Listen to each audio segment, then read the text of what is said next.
In this video, I'm going to show you how to change LinkedIn password. After creating your LinkedIn account, maybe you suspect someone knows your password, and for safety and security measures, you want to change this LinkedIn password, but I don't know how. In this video, I'm going to show you a quick way on how to change your LinkedIn password. Make sure to stay to the end of this video to see the entire steps. On your LinkedIn home feed, navigate to the top left corner where you see your profile icon and tap on it. Then scroll down to click on Settings. You see a bunch of menus here. Continue to click on Sign In and Security. Among the list of menus here, you see your email, your phone number, your password. Since we are interested in changing our password, let's proceed to click on Change Password. In order to change our password, we have to first provide our current password, which is the password that you have been using to log in into your LinkedIn account. After that, then you enter your new password and you have to confirm it again. So when you succeeded in filling out all this form,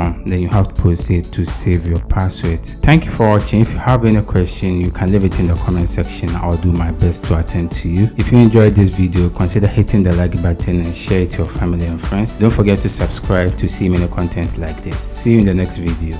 Bye bye.